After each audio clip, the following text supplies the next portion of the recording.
Student welcome in my video. स्वागत है आपका मेरी इस वीडियो में। और आज इस वीडियो में हम बात करने वाले हैं कि दो नेशन या दो स्टेट के बीच हम डेवलपमेंट को कैसे कंपेयर करते हैं। तो चलिए शुरू करते हैं। How to compare different nation और स्टेट। हम डेवलपमेंट को लेकर किस तरह से एक स्टेट या एक नेशन को कंपेयर करते हैं। So we can compare of country on the basis of their income. हम किसी भी कंट्री या किसी भी स्टेट को उसकी इनकम के अकॉर्डिंग, उसकी इनकम को लेकर कंपेयर कर सकते हैं। उनके बीच में जो कंपैरिजन है उनकी इनकम को लेकर होता है। अंडरस्टैंड? यानी इनकम ही क्यों क्राइटेरिया लिया गया है? इसलिए क्राइटेरिया लिया गया है कि यदि कोई पर्सन है जिसके पास ज्यादा पैसा होता है, यदि किसी कंट्री के पास ज्यादा पैसा है, किसी पर्सन के पास ज्यादा पैसा है, तो डेफिनेटली उसके पास रिसोर्सेज भी ज्यादा होंगे। वो अपने पैसों से मोबाइल भी खरीद सकता है, कार खरीद सकता है, घर खरीद सकता है। और हम ये कह सकते हैं कि जिसके पास ज्यादा पैसा है कंप्लीटली उसका डेवलपमेंट ज्यादा होगा कंपेयर टू उस पर्सन से या उस कंट्री से जिस कंट्री के पास कम पैसा है। अंडरस्टैंड? तो डेवलप्ड कंट्री ऐसे कंट्री होते हैं जिनकी इनकम ज्यादा होती है और जिनके पास ज्यादा पैसा होता है, और डेवलपिंग कंट्री ऐसे कंट्री होते हैं जिनकी जो इनकम है वो कम होती है और जिनके पास पैसा कम होता है। तो डेवलपमेंट को जज करने के लिए यहाँ पर वर्ल्ड बैंक के द्वारा एक क्राइटेरिया लिया गया है और उस क्राइटेरिया को इनकम के रूप में हम जानते हैं। यानी वर्ल्ड बैंक जब किसी भी कंट्री के बीच कंपैरिजन करता है डेवलपमेंट को लेकर, तो वो इनकम देखता है कि किस कंट्री की इनकम सबसे ज्यादा है और किस कंट्री की इनकम कम है, और उसी को लेकर वो उन दोनों के बीच में डेवलपमेंट का कंपैरिजन करता है। तो डेवलप्ड कंट्री ऐसे कंट्री होती है जिनकी इनकम ज्यादा होती है और उसमें आपका USA, Japan, UK and Germany आते हैं। अंडरस्टैंड? और डेवलपिंग कंट्री ऐसे कंट्री जिनकी इनकम कम होती है या मिडिल इनकम कंट्री होते हैं, उनको हम क्या बोलते हैं? Developing country. यानी वो अभी विकास कर रहे हैं। इंडिया क्या है? एक डेवलपिंग कंट्री है। इसके अंदर आपका बांग्लादेश, श्रीलंका, इंडिया आते हैं। अंडरस्टैंड?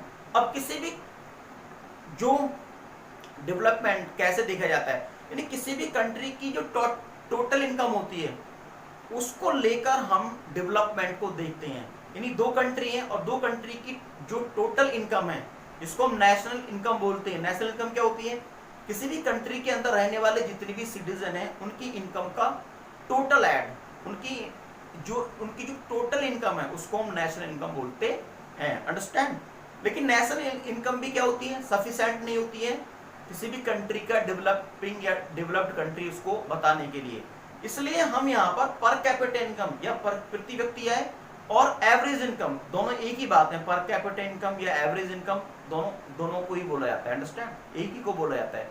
तो हम एवरेज इनकम या पर कैपिटा इनकम को यहाँ पर लेते हैं और इससे हमें पता चलता है कौन सा कंट्री ज्यादा डेवलप्ड है या डेवलपिंग है। अंडरस्टैंड? अब पर कैपिटा इनकम या एवरेज इनकम को निकालते कैसे हैं? हम निकालते हैं कि जो टोटल इनकम है यानी नेशनल इनकम को डिवाइड कर दिया जाता है किससे? टोटल पॉपुलेशन से। और हम किसी भी कंट्री की जो पर कैपिटा इनकम है उसको निकाल लेते हैं। तो एवरेज इनकम और per capita income is equal to national income upon total population. Understand? इसी को हम पर कैपिटा इनकम कहते हैं। That is the clear? अब ये जो क्राइटेरिया है पर कैपिटा के थ्रू किसी भी कंट्री का डेवलपमेंट चेक करने का, वो किसके द्वारा लिया गया है? वर्ल्ड बैंक के द्वारा। तो वर्ल्ड बैंक ने 2012 में एक रिपोर्ट पब्लिश की थी और इस रिपोर्ट में उसने कंट्री को टू पार्ट में डिवाइड किया है। पहला हाई इनकम कंट्रीज और दूसरा low income countries. High income countries ऐसे इनकम कंट्रीज होती हैं जिनकी जो इनकम है per year income 12,276 USA dollar per year होती है, यानी 12,276 यूएसए डॉलर पर ईयर होती है। ऐसे कंट्रीज को हायर इनकम कंट्रीज कहा जाता है। और ऐसे कंट्री जिनकी जो per year income 1,005 USA dollar per year होती है उनको क्या बोला जाता है? लो इनकम कंट्री बोला जाता है। अंडरस्टैंड?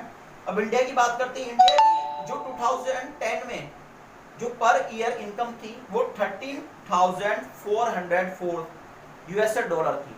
तो इंडिया क्या है? एक मिडिल इनकम कंट्री है। तो दैट इज द क्लियर। आपको टॉपिक समझ में आया होगा कि किसी भी कंट्री की जब कंपैरिजन की जाती है वर्ल्ड बैंक के द्वारा, तो वो वर्ल्ड बैंक कंट्री के अंदर इनकम देखता है कि कंट्री की पर कैपिटा इनकम कितनी होती है, यानी प्रति व्यक्ति आय कितनी है, यानी उस कंट्री के अंदर एक पर्सन कितना रुपया कमा रहा है।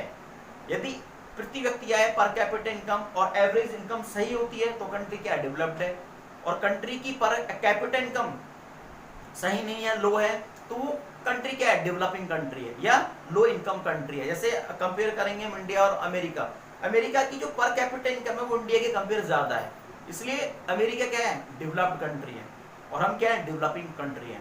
तो आई होप ये टॉपिक आपको अच्छी तरह से समझ में आ गया होगा कि हम किसी भी नेशन या स्टेट की कंपैरिजन कैसे करते हैं, इनकम को लेके करते हैं। हम अपने गली मोहल्ले में भी क्या करते हैं, इस पर्सन के पास ज्यादा पैसा होते हैं उसको क्या मानते हैं कि ज्यादा डेवलप्ड है, और जिसके पास कम पैसा होता है उसको क्या मानते हैं कि क्या है, लो इनकम वाला पर्सन है, ये क्या है, पुअर है, इसके पास ज्यादा रिसोर्सेज नहीं है, ज्यादा संसाधन नहीं है।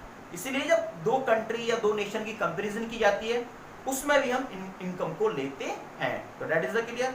आई होप ये टॉपिक आपको समझ में आ गया होगा। आप इस वीडियो को अगेन अगेन वॉच कीजिए और इसको अंडरस्टैंड करने की कोशिश कीजिए।